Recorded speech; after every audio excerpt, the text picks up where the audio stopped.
안녕하세요. 오늘 여러분께 들려드릴 이야기는 정말 충격적입니다. 한 어머니가 군대에서 딸이 당한 끔찍한 일을 알게 되면서 시작되는 이야기예요. 샌드백에 묶여 폭행당하는 딸, 그리고 그것을 훈련이라고 우기는 선임들. 과연 한 어머니가 거대한 권력에 맞서 딸을 지켜낼 수 있을까요? 이 실화를 바탕으로 한 이야기, 정말 마지막까지 숨막히는 반전이 기다리고 있어요. 지금 바로 시작하겠습니다. 엄마, 나 그냥 참을까? 아무도 안 믿어. 군대 또 이 짓이야? 선임들이 나를 샌드백처럼 묶어놨어. 이게 내가 지키겠다는 나라야? 엄마가 간다 끝까지 파헤쳐 줄게. 증거. 그런 건 애초에 없었어. 뭐라고? 내가 직접 확보했는데. 엄마, 이제 그만해. 다 덮였어. 역시 권력 앞에선 아무것도 아니야. 무료 버튼인 구독과 좋아요 꼭 눌러주시면 여러분 가정에 큰 복이 찾아올 것입니다. 감사합니다. 인천의 낡은 아파트 단지 203동 7층 새벽 5시가 막 넘은 시각이었습니다. 정미경은 알람도 울리기 전에 눈을 떴습니다. 52세의 몸은 이미 새벽 근무에 익숙해져 있었죠. 침실 옆 작은 방에서 들려오는 고른 숨소리를 확인한 뒤 미경은 조용히 침대에서 일어났습니다. 수진아, 엄마 출근한다. 작은 목소리로 중얼거렸지만 딸은 깨지 않았습니다. 24살이 된 딸 정수진은 이제 일주일 후면 육군 소위로 임관을 앞두고 있었어요. 미경은 부엌에서 간단히 토스트 한 장을 입에 물고 현관문을 열었습니다. 복도를 걸으며 미경은 자신의 과거를 떠올렸습니다. 20년 전 특전사 부사관으로 복무했던 그 시절 말이죠. 그때만 해도 여군이 드물었고 더군다나 특전사에서 버텨낸 여성은 손에 꼽을 정도였습니다. 하지만 그런 자신도 결국 임신과 함께 전역할 수밖에 없었어요. 남편은 수진이가 태어나기도 전에 다른 여자를 만나 떠났고 미경은 홀로 딸을 키워야 했습니다. 그래도 우리 수진이는 나와 달리 당당하게 살 거야. 미경은 지하철역으로 향하며 마음속으로 다짐했습니다. 딸만큼은 자신처럼 굽실거리며 살게 하고 싶지 않았어요. 수진이는 어려서부터 정의감이 강했습니다. 학교에서 약한 친구가 괴롭힘당하는 걸 보면 참지 못했고, 대학교에서도 학과 대표를 맡아 불합리한 일들과 맞섰죠. 요양병원에 도착한 미경은 환자복으로 갈아입었습니다. 하루 종일 거동 불편한 어르신들을 돌보는 일은 체력적으로 힘들었지만 미경에게는 소중한 생계수단이었어요. 특히 수진이의 대학 등록금과 생활비를 마련하기 위해 밤낮으로 일해왔습니다. 미경 씨, 오늘도 고생이 많으십니다. 동료 요양보호사가 인사를 건넸습니다. 미경은 환하게 웃으며 답했어요. 아니에요. 우리 딸이 이제 장교가 될 건데 이 정도 고생은 아무것도 아니죠. 그날 오후 미경은 수진이에게서 전화를 받았습니다. 엄마, 임관식 날짜 확정됐어요. 다음 주 금요일이에요. 정말? 우리 수진이가 드디어 장교가 되는구나. 엄마가 그날 꼭 갈게. 엄마, 일은 괜찮으세요? 무리하지 마세요. 무슨 소리야. 내 딸 임관식인데 목 관리가 있나? 그날 하루 정도 쉬는 건 문제 없어. 전화를 끊은 뒤 미경은 잠시 멈춰 섰습니다. 딸이 군인이 된다는 것에 대한 복잡한 감정이 몰려왔어요. 자랑스러우면서도 한편으로는 불안했습니다. 자신이 군대에서 겪었던 일들이 떠올랐거든요. 저녁 시간 집에 돌아온 미경은 수진이와 함께 저녁을 먹었습니다. 수진아, 군대 가서 힘들면 언제든 엄마한테 말해. 알았지? 엄마, 저도 이제 어른이에요. 걱정하지 마세요. 오히려 엄마가 그동안 저 때문에 너무 고생하셨어요. 수진이는 환한 미소를 지으며 말했습니다. 엄마, 이제 나도 누군가를 지키는 사람이 될 거예요. 엄마처럼 강한 사람이 될게요. 미경은 딸의 말에 가슴이 뭉클했지만 동시에 걱정도 컸습니다. 군대라는 곳이 여전히 남성 중심의 조직이라는 걸 너무나 잘 알고 있었거든요. 하지만 딸 앞에서는 그런 걱정을 드러내지 않으려 했어요. 그래, 우리 수진이가 정말 멋진 장교가 될 거야. 밤이 깊어갈수록 미경의 마음은 더욱 무거워졌습니다. 과거 자신이 군대에서 겪었던 차별과 부당함이 딸에게는 일어나지 않았으면 하는 바람뿐이었어요. 하지만 세상이 과연 그렇게 많이 바뀌었을까 하는 의구심도 들었습니다. 창밖으로 보이는 인천의 야경을 바라보며 미경은 조용히 중얼거렸습니다. 제발 우리 딸만큼은 당당하게 살 수 있게 해주세요. 임관식이 끝난 지 보름이 지났습니다. 정수진은 경기도의 한 보병 연대에 배치받아 새로운 생활을 시작했어요. 초임 장교로서 배울 것도 많고 적응할 것도 많았지만 수진이는 나름대로 열심히 하고 있었습니다. 수진아, 어째? 군 생활 적응 잘 되고 있어? 미경은 일주일에 한 번씩 딸과 통화를 했습니다. 수진이의 목소리는 여전히 밝았어요. 네, 엄마. 처음엔 좀 어색했는데 이제 괜찮아요. 부대 선배들도 잘 챙겨주시고요. 하지만 미경은 딸의 목소리 어딘가에서 미묘한 변화를 감지했습니다. 예전처럼 활기차지 않은 것 같았어요. 그날 밤 수진이는 부대 내 첫 야간 훈련에 참가했습니다. 새벽 2시 훈련장에는 차가운 바람이 불고 있었어요. 수진이는 다른 장교들과 함께 전술 훈련을 받고 있었습니다. 야, 정수진 소위. 선임 중위 한 명이 수진이를 불렀습니다. 김태윤 중위였어요. 육사 출신으로 부대 내에서도 목소리가 컸죠. 네, 선배님. 이리 와봐. 너 체력은 어째? 여군들은 보통 약하던데. 김태윤 중위 옆에는 박민수 중위와 이건호 중위도 함께 있었습니다. 3명 모두 수진이보다 2년 선배였어요. 아니에요. 제가 체력에는 자신 있습니다. 수진이는 당당하게 대답했습니다. 하지만 3명의 선임 장교들은 서로 눈빛을 주고받더니 이상한 미소를 지었어요. 그래, 그럼 한번 테스트해볼까? 박민수 중위가 훈련장 한쪽에 있는 샌드백을 가리켰습니다. 저기 샌드백 보이지? 거기에 묶여서 얼마나 버티는지 보자. 네. 무슨 말씀이세요? 수진이는 당황했습니다. 이런 훈련은 들어본 적이 없었거든요. 아, 이것도 모르나?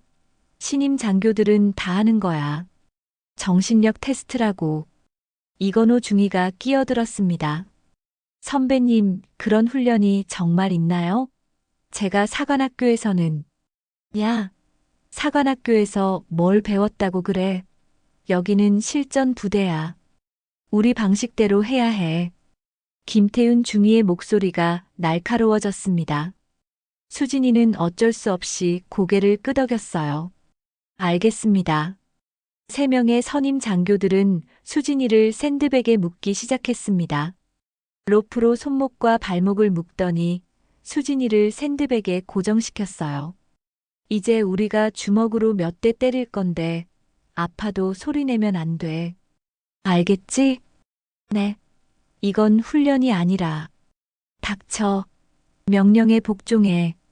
박민수 중위가 소리를 질렀습니다. 수진이는 더 이상 저항할 수 없었어요. 야, 묶어봐. 타격감 좋겠다. 김태윤 중위가 음흉하게 웃으며 말했습니다.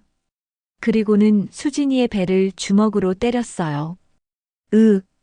수진이는 신음소리를 냈지만 참으려 했습니다. 하지만 3명이 번갈아가며 때리자 더 이상 견딜 수 없었어요. 선배님, 그만해주세요. 아파요. 아직 끝나지 않았어. 여군이라고 봐주는 거 없다. 이건호 중위가 더 세게 때렸습니다. 수진이는 눈물이 날 것 같았지만 참았어요. 이것이 정말 훈련인지 의심스러웠지만 신임 장교로서 선임들의 명령을 거부할 용기가 없었습니다. 됐다. 이제 풀어줘. 30분이 지나서야 김태윤 중위가 중단을 명령했습니다. 수진이는 온몸이 아팠지만 겉으로는 괜찮은 척했어요. 어째? 이제 진짜 군인 된 기분이지? 네. 감사합니다. 수진이는 억지로 답했습니다. 하지만 마음속으로는 이상함을 느꼈어요. 이런 게 정말 훈련일까? 며칠 후 수진이는 부대 내 신고를 결심했습니다. 하지만 중대장에게 보고했을 때 돌아온 답변은 실망스러웠어요. 정수진 소위, 그런 건 선배들이 후배를 챙겨주려는 마음에서 한 거야. 여군이라고 해서 특별 대우 받으려 하면 안 돼. 하지만 중대장님, 이건 명백한 가혹행위 아닌가요? 가혹행위. 군대에서 그 정도로 가혹행위라고 하면 훈련을 어떻게 해? 너무 예민하게 생각하지 마. 중대장의 반응은 차가웠습니다. 오히려 수진이가 약해서 그렇다는 식으로 몰아갔어요. 그 주 금요일 또 다른 야간 훈련이 있었습니다. 이번에는 더 심했어요. 3명의 선임 장교들은 수진이를 더 오랫동안 묶어두고 때렸습니다.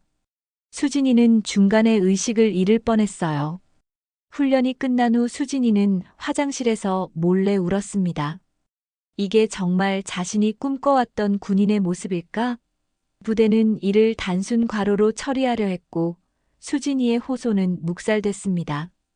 그날 밤 수진이는 어머니에게 전화를 걸었습니다. 목소리가 떨리고 있었어요. 엄마. 수진아, 왜 이렇게 늦은 시간에? 무슨 일 있어? 미경은 딸의 이상한 목소리를 즉시 알아차렸습니다. 엄마, 군대가 제가 생각했던 곳과 달라요. 뭔 일인데? 자세히 말해봐. 수진이는 한참을 망설였습니다. 그리고 작은 목소리로 중얼거렸어요. 엄마, 그냥 참아야겠죠? 전화 너머로 들려온 딸의 떨리는 목소리에 미경의 가슴이 철렁 내려앉았습니다. 수진이의 떨리는 목소리를 들은 그날 밤 미경은 한숨도 잘 수 없었습니다. 딸의 말투에서 무언가 심각한 일이 벌어지고 있음을 직감했어요. 다음 날 새벽 미경은 요양병원에 병가를 내고 경기도에 있는 딸의 부대로 향했습니다. 예전 같으면 이런 꼴 못 봤을 텐데. 지하철을 타고 가며 미경은 과거를 떠올렸습니다. 20년 전 특전사에서 복무할 때도 비슷한 일들이 있었어요. 여군에게 가해지는 부당한 대우, 그리고 그것을 당연하게 여기는 분위기. 하지만 그때의 자신은 참고 넘어갔었죠. 부대 정문 앞에 도착한 미경은 경비병에게 면회를 신청했습니다. 죄송합니다만 면회는 주말에만 가능합니다. 제 딸이 정수진 소위인데 급한 일이 있어서요. 규정상 평일 면회는. 미경은 답답했지만 규정을 어길 수는 없었어요. 하지만 포기할 생각은 없었습니다. 부대장 면담을 요청했죠. 민간인이 부대장님을 만나겠다고요? 그게 어떻게 가능합니까? 제가 전직 특전사 부사관 출신입니다. 정당한 절차를 통해 면담을 신청하는 거예요. 미경의 단호한 태도에 경비병은 잠시 당황했습니다. 결국 상급자에게 보고 후 부대장 면담이 성사됐어요. 30분 후 미경은 부대장실에 앉아 있었습니다. 김철호 대령은 50대 중반의 카리스마 있는 군인이었어요. 정수진 소위의 어머니시군요. 무슨 일로 오셨습니까? 제 딸이 부대에서 부당한 대우를 받고 있는 것 같습니다. 확인해 보고 싶어서요. 김 대령의 표정이 굳어졌습니다. 부당한 대우라니요? 구체적으로 어떤 일인지 설명해 보시죠. 미경은 딸에게서 들은 이야기를 조심스럽게 전했습니다. 하지만 김 대령의 반응은 냉담했어요. 어머니, 군대는 민간과 다릅니다. 훈련 과정에서 다소 강도 높은 교육이 있을 수는 있죠. 하지만 그것이 부당한 대우는 아닙니다. 대령님, 제가 군 생활을 해봐서 아는데 이건 정상적인 훈련이 아니에요. 민간인이 군에 개입하시면 곤란합니다. 더군다나 근거도 없는 추측으로 부대를 의심하시는 건 적절하지 않아요. 김 대령의 목소리에는 경고의 의미가 담겨 있었습니다. 미경은 더 이상 대화가 무의미함을 깨달았어요. 알겠습니다. 하지만 제 딸에게 문제가 생기면 가만두지 않겠습니다. 부대를 나선 미경은 분노로 주먹을 꽉 쥐었습니다. 20년 전과 똑같았어요. 여전히 권위주의적이고 여전히 약자의 목소리는 묵살당하고 있었습니다. 이럴 때는 증거가 있어야 해. 미경은 과거 특전사 시절 전우들을 떠올렸습니다. 그 중에서도 지금 헌병대에서 근무하는 조상철 상사가 생각났어요. 그는 미경이 힘들 때 많이 도와준 동료였습니다. 상철아, 나 미경이야. 미경 누나. 오랜만입니다. 어쩐 일이세요? 내가 도와줄 일이 있어. 만날 수 있을까? 그날 저녁 미경은 조상철과 만났습니다. 헌병대 상사가 된 그는 여전히 의리가 깊었어요. 누나 딸이 그런 일을 당했다고요? 이건 명백한 가혹행위잖아요. 그런데 부대에서는 정상적인 훈련이라고 우기더라고. 누나, 제가 아는 사람이 그 부대에 있어요. 한번 알아볼게요. 며칠 후 조상철에게서 연락이 왔습니다. 누나, 심각합니다. 훈련장에 설치된 감시 카메라 영상 일부를 구했는데요. 정말? 어떻게 구한 거야? 제가 예전에 같이 근무했던 헌병이 그 부대에 파견 나가 있거든요. 몰래 복사해 온 겁니다. 미경은 가슴이 뛰었습니다. 드디어 증거를 잡을 수 있을 것 같았어요. 하지만 누나, 문제가 있어요. 무슨 문제? 이 사건에 연루된 김태윤 중위가 단순한 군인이 아니라고 하더라고요. 아버지가 대기업 회장이고 삼촌이 육군 준장이래요. 미경의 얼굴이 굳어졌습니다. 그럼 뭐 어쩌라고? 포기하라는 거야? 아니에요. 그냥 조심하라는 뜻이에요. 이런 권력층이 개입된 사건은 함부로 건드리면 오히려 역풍을 맞을 수 있거든요. 그날 밤 미경은 영상을 확인했습니다. 화질이 좋지 않았지만 딸이 샌드백에 묶여 맞는 모습이 선명하게 보였어요. 미경의 주먹이 떨렸습니다. 이 XX들이 분노가 치솟았지만 동시에 두려움도 있었습니다. 상대가 만만치 않은 권력층이라는 걸 알았거든요. 하지만 포기할 수는 없었어요. 수진아, 엄마가 반드시 이 일 해결해 줄게. 미경은 조상철에게 다시 연락을 취했습니다. 상철아, 언론에 제보하면 어떨까? 누나, 그것도 쉽지 않을 것 같아요. 이미 관련 언론사에 압박이 들어갔다고 하더라고요. 뭐, 벌써? 네. 김태윤 중위 아버지 쪽에서 선수를 친 것 같아요. 언론사 간부들에게 연락을 돌렸다고 들었습니다. 미경은 절망감을 느꼈습니다. 권력 앞에서는 정의도 무력해지는 걸까요? 그럼 어떻게 해야 하지? 일단 더 확실한 증거를 모아야 해요. 그리고 군 내부의 양심적인 인물들을 찾아야 하고요. 미경은 다시 한번 다짐했습니다. 권력이 아무리 크더라도 진실은 반드시 밝혀내겠다고. 딸을 위해서라면 무엇이든 할 각오가 되어 있었어요. 좋아. 그럼 제대로 한번 붙어보자. 미경은 조상철과 함께 더 많은 증거를 수집하기 시작했습니다. 하지만 생각보다 일이 쉽지 않았어요. 김태윤 중위 측에서 이미 선수를 쳤기 때문입니다. 누나, 큰일 났어요. 조상철이 급하게 전화를 걸어왔습니다. 왜? 무슨 일인데? 훈련장 감시 카메라 영상이 사라졌어요. 시스템 점검이라는 명목으로 해당 날짜 영상들이 모두 삭제됐다고 하더라고요. 미경의 가슴이 철렁 내려앉았습니다. 뭐? 그럼 우리가 가지고 있는 영상만 남은 거야? 네. 그마저도 화질이 좋지 않아서 결정적 증거로 쓰기엔 부족해요.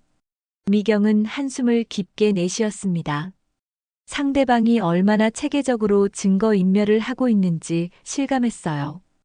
그 사이 수진이의 상황은 더욱 악화되고 있었습니다. 어머니가 부대에 찾아온 일이 알려지면서 선임 장교들의 괴롭힘이 더 심해졌거든요. 정수진 소위 어머니가 부대에 와서 난리를 쳤다며 김태윤 중위가 차가운 목소리로 말했습니다. 죄송합니다. 제가 어머니께 말리겠습니다. 말려. 이미 엎질러진 물인데 너 때문에 부대 분위기가 개판이 됐어. 박민수 중위가 끼어들었습니다. 앞으로 더 철저히 교육받아야겠네. 그렇지 않으면 이 부대에서 버틸 수 없을 거야. 그날 밤부터 수진이에 대한 가혹행위는 더욱 조직적이고 지능적으로 변했습니다. 겉으로는 정당한 훈련처럼 보이게 하면서도 실제로는 수진이만을 표적으로 삼았어요. 정수진 소위, 너는 매일 새벽 4시에 일어나서 부대 둘레를 10바퀴 뛸 것. 체력이 부족하니까. 그리고 점심시간에는 화장실 청소를 담당해. 다른 장교들과 어울리지 말고. 저녁에는 별도로 전술 교육을 받을 것. 우리가 직접 가르쳐 줄게. 수진이는 하루하루가 지옥 같았습니다. 몸도 지쳤지만 정신적인 고통이 더 컸어요. 동기들조차 자신을 피하기 시작했습니다. 연루되기 싫어서였죠. 한편 미경은 언론사에 직접 제보를 시도했습니다. 하지만 결과는 실망스러웠어요. 죄송하지만 현재로서는 보도하기 어려울 것 같습니다. 한 일간지 사회부 기자가 미경에게 말했습니다. 왜요? 분명한 가혹행위 증거가 있는데. 증거가 부족해요. 그리고 이런 얘기하기 좀 그렇지만 위에서 압박이 있었습니다. 압박이요? 김태윤 중위 아버지가 우리 신문사 대주주 중 한 명이거든요. 이건을 보도하면 큰 문제가 될 것 같다고 편집장이 직접 얘기했어요. 미경은 무력감에 빠졌습니다. 언론까지 막혀 있다니 도대체 어디서부터 손을 써야 할지 모르겠었어요. 그럼 방법이 없는 건가요? 완전히 없는 건 아니죠. 더 확실한 증거나 내부 증언자가 있으면 모를까요? 하지만 지금 상태로는 기자는 말끝을 흐렸습니다. 미경은 절망적인 기분으로 집에 돌아왔어요. 그날 밤 수진이에게서 전화가 왔습니다. 딸의 목소리는 완전히 지쳐 있었어요. 엄마. 수진아, 괜찮아? 엄마, 저 그냥 전출 신청할까 봐요. 아니면 전역을. 뭐? 전역을 왜? 수진이는 한참 동안 말이 없었습니다. 그리고 작은 목소리로 중얼거렸어요. 매일 지옥 같아요. 이제 더 이상 못 견디겠어요. 미경의 마음이 찢어질 것 같았습니다. 딸이 꿈꿔왔던 군인의 길을 이런 식으로 포기하게 만들 수는 없었어요. 수진아, 조금만 더 기다려. 엄마가 해결할게. 엄마, 이미 부대에 오신 것만으로도 일이 더 커졌어요. 이제 선배들이 저를 더 싫어해요. 수진이의 말에 미경은 자책감에 빠졌습니다. 자신의 행동이 오히려 딸에게 독이 되었을까요? 그래도 포기할 순 없어. 잘못한 건 엄마가 아니라 그 개새끼들이야. 엄마도 군대에선 당했잖아요. 수진이가 갑자기 소리를 질렀습니다. 엄마도 예전에 그런 일 있었다고 했잖아요.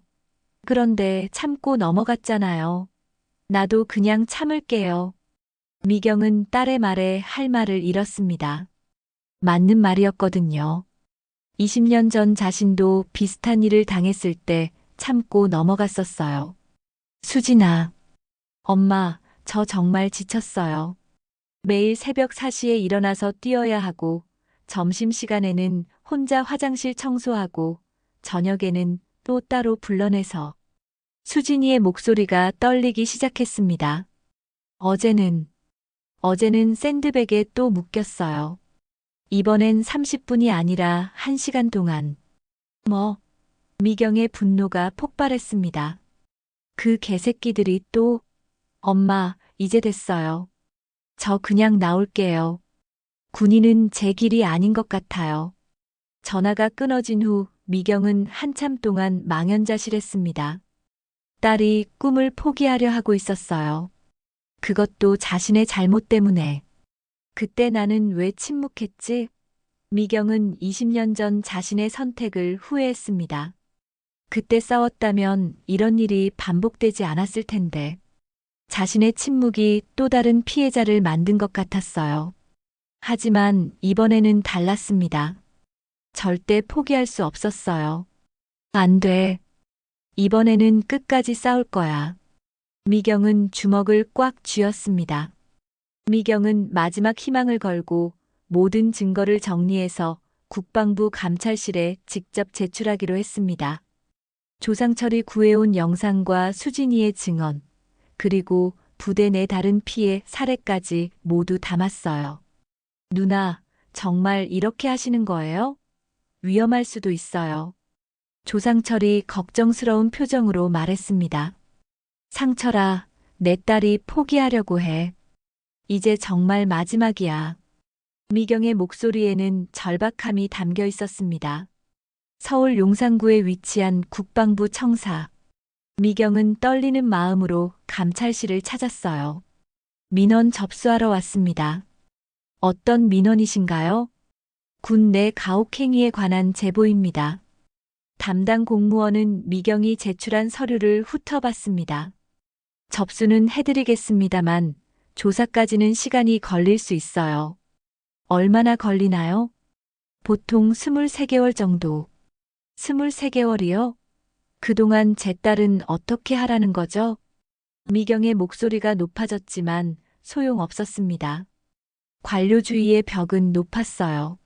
하지만 며칠 후 더 충격적인 소식이 기다리고 있었습니다. 누나, 큰일 났어요. 조상철이 급하게 연락을 해왔습니다. 왜? 무슨 일인데? 국방부에 제출하신 자료가 사라졌어요. 그게 무슨 소리야?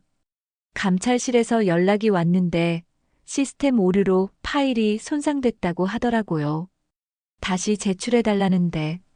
미경은 어이가 없었습니다. 시스템 오류라니 그런 우연이 어떻게 가능한지 모르겠었어요. 그럼 다시 제출하면 되잖아. 그게 문제예요. 원본 영상 파일까지 누군가 제 컴퓨터에서 삭제했어요. 해킹당한 것 같아요.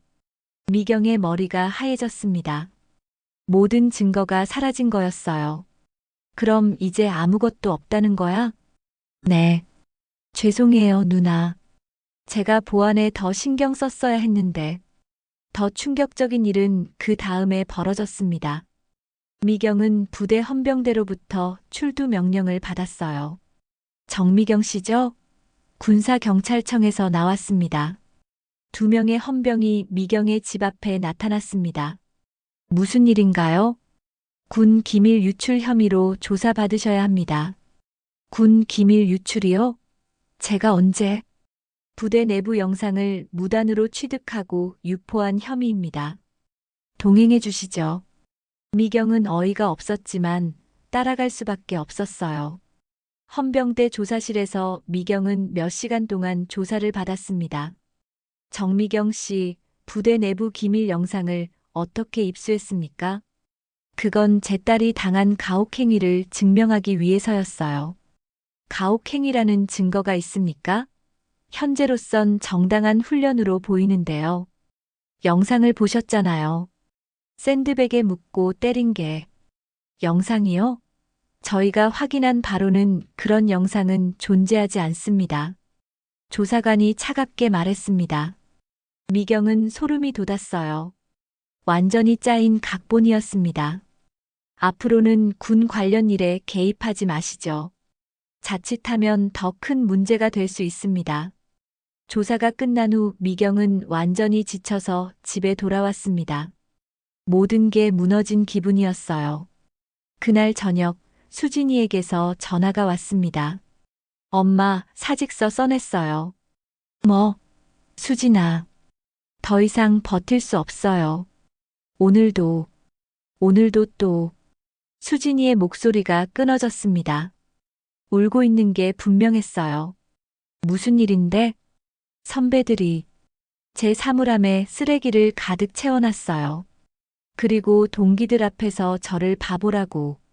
미경의 가슴이 찢어지는 것 같았습니다. 수진아, 조금만 더 기다려봐. 엄마, 이제 됐어요. 엄마도 헌병대에서 조사받았다고 들었어요. 이 이상 엄마까지 피해보실 순 없어요. 그래도 포기할 순 없어. 잘못한 건 우리가 아니야. 엄마, 현실을 받아들이세요. 우리가 이길 수 없어요. 권력 앞에서는 정의도 소용없어요. 전화가 끊어진 후 미경은 바닥에 주저앉았습니다. 철저한 무력감이 밀려왔어요. 내가 아무리 몸부림쳐도 또다시 권력이 이기는 거야? 20년 전과 똑같았습니다. 그때도 권력 앞에서 굴복할 수밖에 없었어요. 이번에도 마찬가지였습니다. 미경은 소파에 쓰러져 울었습니다. 딸을 지켜주지 못한 무능한 어머니라는 자책감과 세상에 대한 분노가 뒤섞였어요. 며칠 후 조상철이 미경을 찾아왔습니다. 누나, 괜찮으세요? 괜찮을 리가 있나? 모든 게 끝났어. 누나, 포기하시면 안 돼요. 상처라 증거도 없고 언론도 막혔는데 어떻게 해? 게다가 나까지 군 기밀 유출이라는 누명을 썼잖아. 조상철은 미경의 어깨에 손을 올렸습니다. 누나, 제가 알기로는 김태윤 중위가 다른 부대에서도 비슷한 일을 저질렀다고 해요. 피해자가 수진이 소위만이 아니라는 뜻이에요. 그래서 다른 피해자들을 찾아보면 어떨까요? 혼자서는 힘들어도 여러 명이 모이면. 미경은 고개를 저었습니다. 그 사람들이 나서려고 할까? 나처럼 보복당하는 걸 뻔히 아는데. 그래도 시도는 해봐야죠. 하지만 미경은 이미 모든 희망을 잃은 상태였습니다. 권력 앞에서 개인이 할 수 있는 일은 한계가 있었어요. 그날 밤 미경은 수진이의 사직서가 받아들여졌다는 소식을 들었습니다. 딸의 꿈이 완전히 무너진 순간이었어요. 정말 끝인 건가? 미경은 절망에 빠져 잠을 이룰 수 없었습니다. 며칠간 절망에 빠져 있던 미경에게 예상치 못한 일이 벌어졌습니다. 수진이의 전역 소식이 알려지면서 과거 비슷한 피해를 당했던 여군들이 하나둘씩 연락을 해온 거였어요. 혹시 정수진 소위 어머니세요?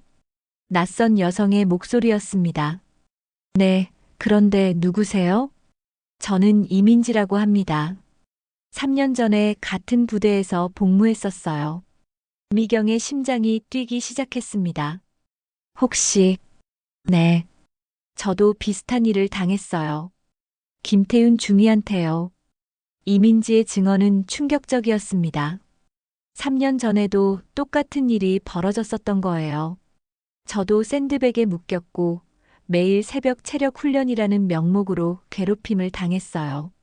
결국 견디지 못해서 전출 신청했죠. 왜 그때 신고하지 않으셨어요? 신고했어요. 하지만 묻혔죠. 오히려 저에게 불이익이 돌아왔고요. 미경은 분노와 함께 한 가닥 희망을 느꼈습니다. 피해자가 수진이만이 아니라는 걸 알았거든요. 그날 저녁 미경은 과거를 깊이 들여다보기 시작했습니다.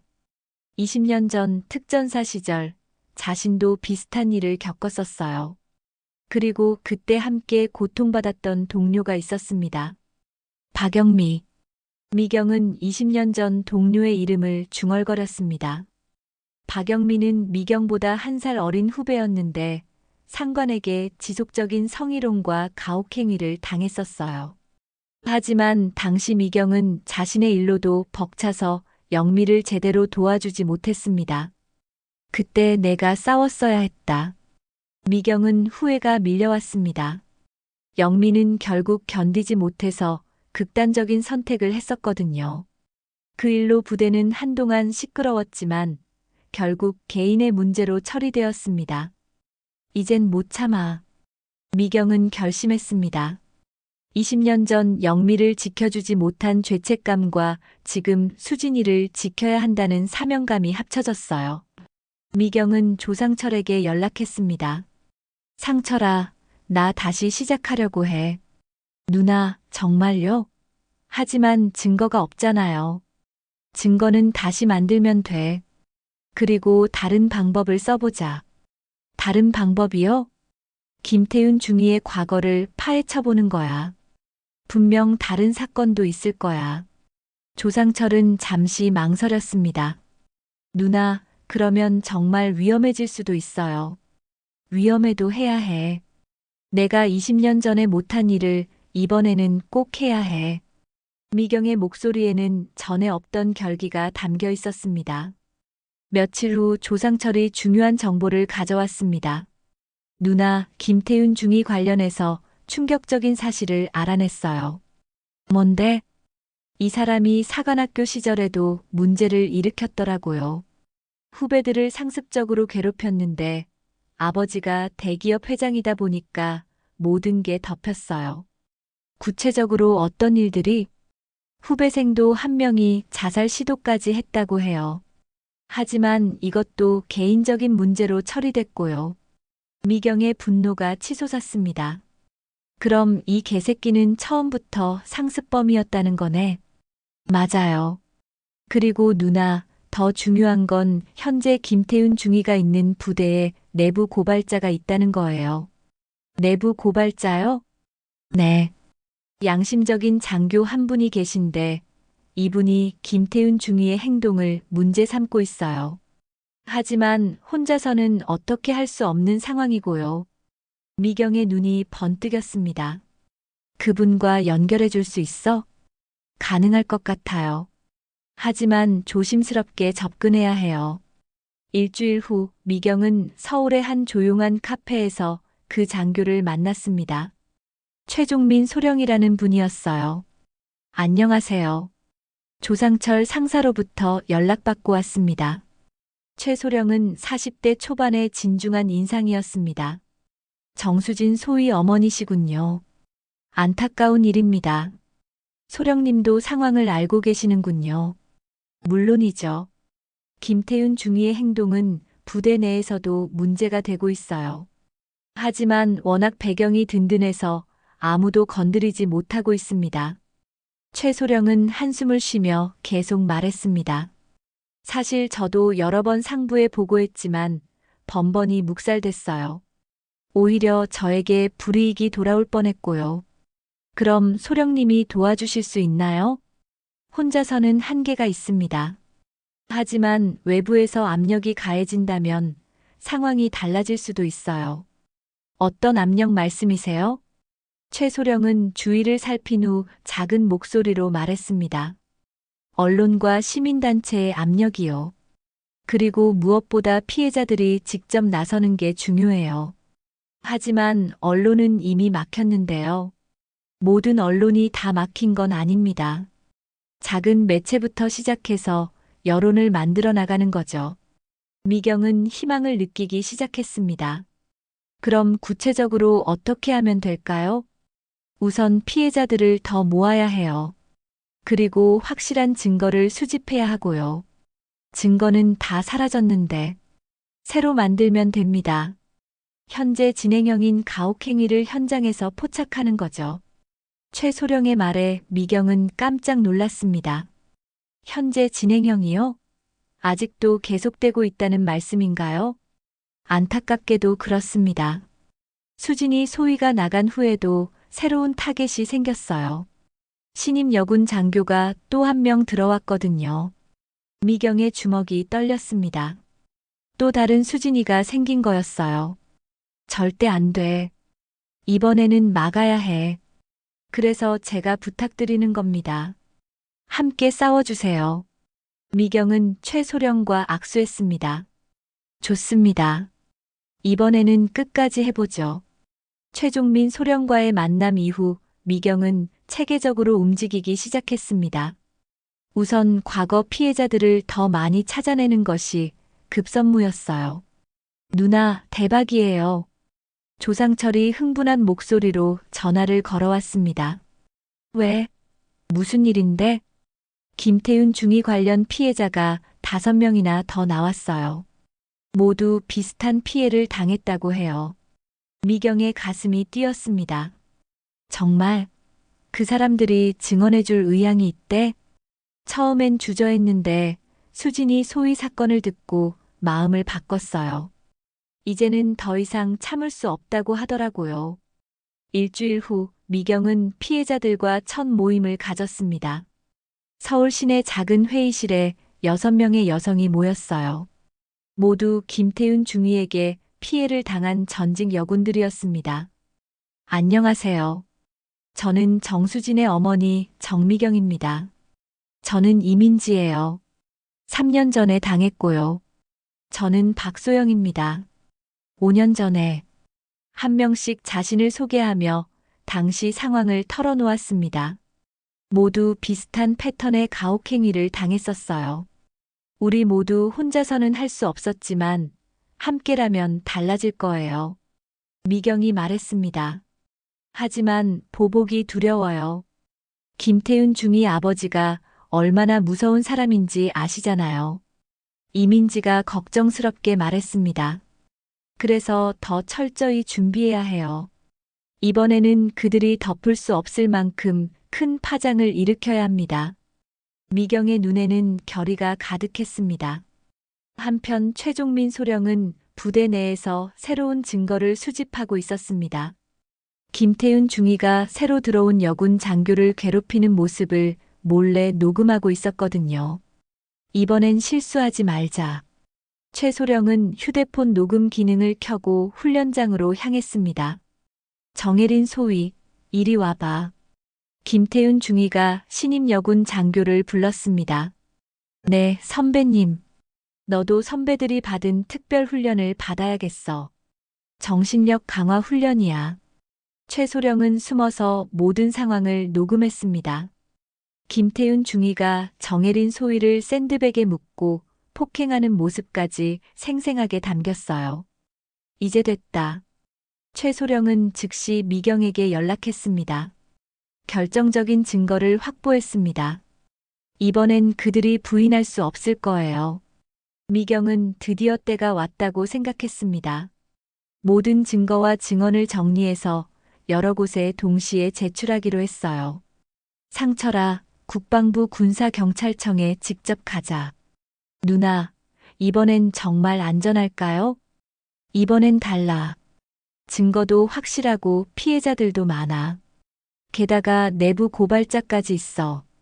국방부 군사경찰청에서 미경은 담당자와 마주 앉았습니다. 이번엔 확실한 증거가 있습니다. 미경은 녹음 파일과 피해자 증언서, 그리고 과거 사건 자료까지 모두 제출했어요.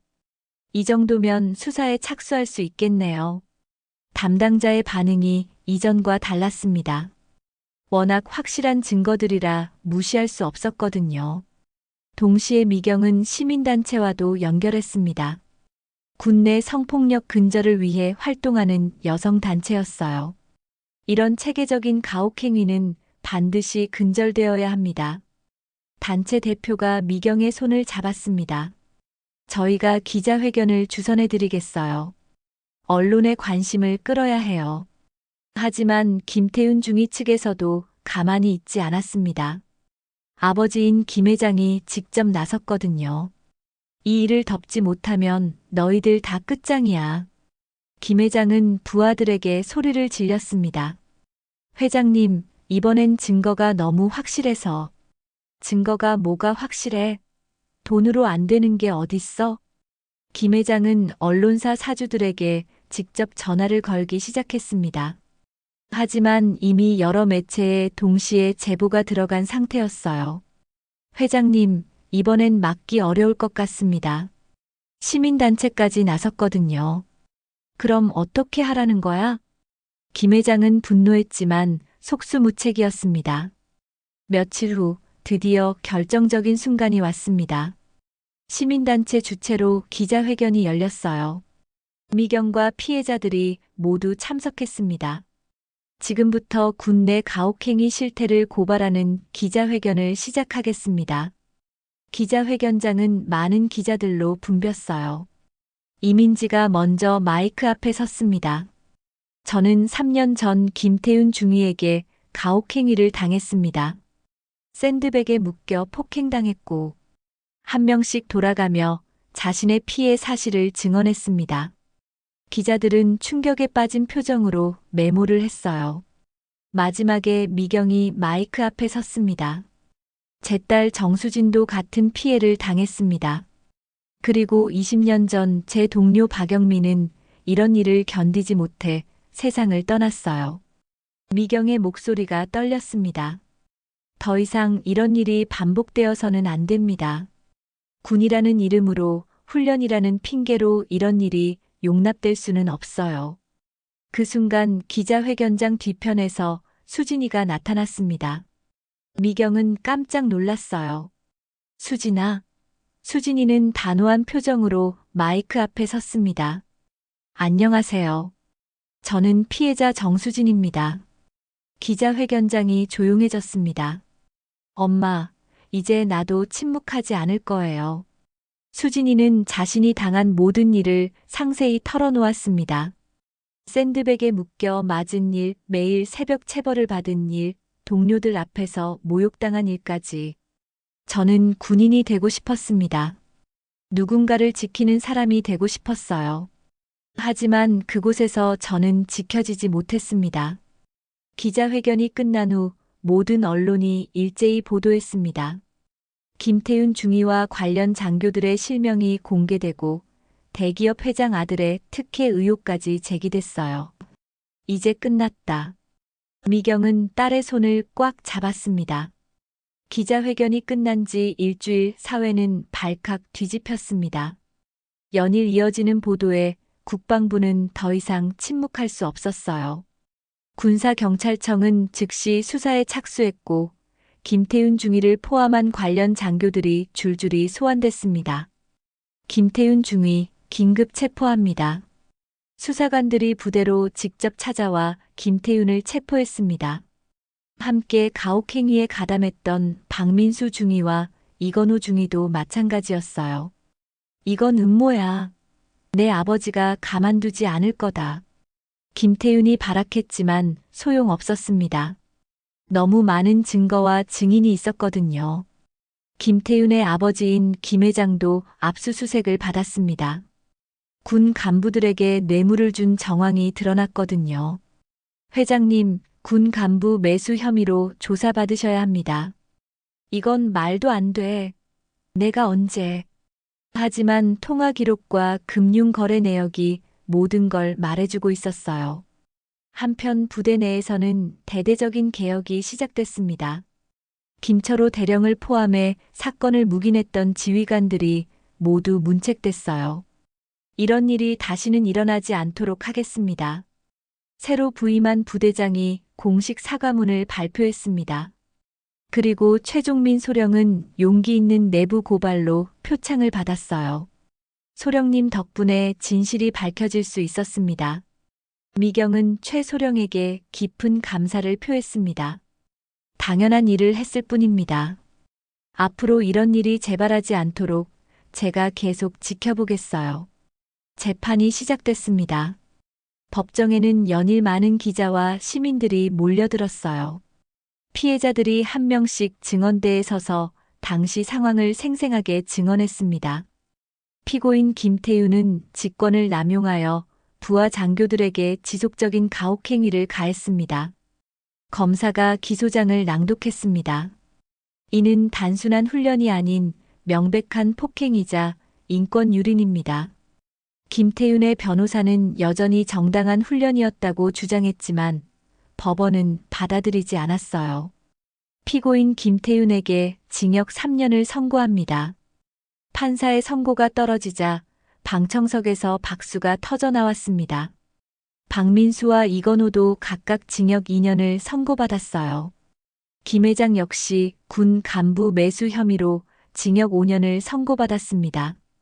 권력으로 모든 걸 덮으려던 그의 계획은 완전히 무너진 거였어요. 한편 수진이는 새로운 인생을 시작하고 있었습니다. 전역 후 그녀는 군 성폭력 근절 운동에 앞장서는 인권 활동가가 됐어요. 안녕하세요. 군 성폭력 근절 시민 모임 대표 정수진입니다. 수진이는 각종 토론회와 세미나에서 자신의 경험을 바탕으로 강연을 했습니다. 제가 겪은 일이 다른 누군가에게는 일어나지 않았으면 합니다. 수진이의 활동은 많은 사람들에게 감동을 주었어요. 특히 같은 피해를 당했지만 말하지 못했던 여성들에게 용기를 주었습니다. 수진이 덕분에 저도 용기를 낼 수 있었어요. 한 피해자가 수진이에게 편지를 보내왔습니다. 이제 더 이상 혼자가 아니라는 걸 알았어요. 미경은 딸의 모습을 보며 자랑스러움을 느꼈습니다. 아픔을 딛고 더 강해진 딸이 기특했어요. 수진아, 정말 대견하다. 엄마 덕분이에요. 엄마가 끝까지 포기하지 않으셨으니까요. 모녀는 서로를 다시 보며 웃었습니다. 사건이 마무리된 지 6개월 후 군에서는 성폭력 예방을 위한 새로운 제도가 도입됐습니다. 외부 감시기구가 설치되고 피해 신고 시스템도 대폭 개선됐어요. 정수진 씨와 어머니 정미경 씨의 용기가 이런 변화를 만들어냈습니다. 국방부 장관이 직접 감사패를 수여했습니다. 앞으로 이런 일이 재발하지 않도록 최선을 다하겠습니다. 그날 저녁 인천의 낡은 아파트 옥상에서 미경과 수진이가 함께 라면을 끓여 먹었습니다. 도시의 야경이 내려다 보이는 작은 공간이었지만 두 사람에게는 세상에서 가장 소중한 곳이었어요. 엄마, 힘들었죠? 힘들긴 뭐가 힘들어. 내 딸 지키는 게 뭐가 힘들다고. 미경은 라면을 후루룩 먹으며 말했습니다. 그래도 처음엔 정말 절망적이었잖아요. 그럴 때도 있었지. 하지만 포기할 수는 없었어. 20년 전에 못한 일을 이번엔 꼭 해야겠더라. 수진이는 어머니의 손을 꽉 잡았습니다. 엄마, 고마워요. 엄마가 아니었다면 저는 평생 그 상처를 안고 살았을 거예요. 우리 딸이 이제 더 많은 사람들을 도와주고 있잖아. 그게 얼마나 대견한데. 미경은 과거의 아픔을 내려놓을 수 있었습니다. 20년 전 동료 박영미를 지켜주지 못했던 죄책감도 이제는 많이 사라졌어요. 영미야, 이제 됐지? 나 이번엔 제대로 싸웠어. 미경은 마음속으로 고인이 된 동료에게 말했습니다. 수진이는 활동가로서 더 큰 꿈을 키우고 있었습니다. 엄마, 저 법학대학원에 진학하려고 해요. 정말? 왜? 이런 일을 당하는 사람들을 법적으로 도와주고 싶어요. 변호사가 되어서 더 체계적으로 싸우고 싶거든요. 미경은 딸의 계획을 들으며 뿌듯했습니다. 상처를 딛고 더 의미 있는 일을 하려는 딸이 자랑스러웠어요. 좋은 생각이야. 엄마가 응원할게. 엄마도 뭔가 새로운 일을 해보시면 어때요? 나는 내가 잘 되는 것만 봐도 충분해. 하지만 미경도 마음속으로는 새로운 계획을 세우고 있었습니다. 같은 처지의 어머니들을 돕는 단체를 만들고 싶었거든요. 라면을 다 먹고 두 사람은 야경을 바라봤습니다. 인천의 불빛들이 반짝이고 있었어요. 엄마. 응, 우리. 세상에 맞서서 진짜 이겼죠? 미경은 딸을 바라보며 환하게 웃었습니다. 그래. 우리 진짜 이겼어. 그것도 떳떳하게. 두 사람의 웃음소리가 옥상에 울려 퍼졌습니다. 힘들었던 시간들은 이제 과거가 됐고 앞으로는 더 밝은 미래가 기다리고 있었어요. 이런 감동적이고 의미 있는 이야기를 더 많은 분들과 나누고 싶다면 구독 버튼과 좋아요 버튼을 꼭 눌러주세요. 그리고 댓글로 여러분의 생각도 들려주시면 정말 감사하겠습니다. 다음에도 여러분의 마음을 울리는 더 좋은 이야기로 찾아뵐게요. 오늘도 시청해주셔서 고맙습니다.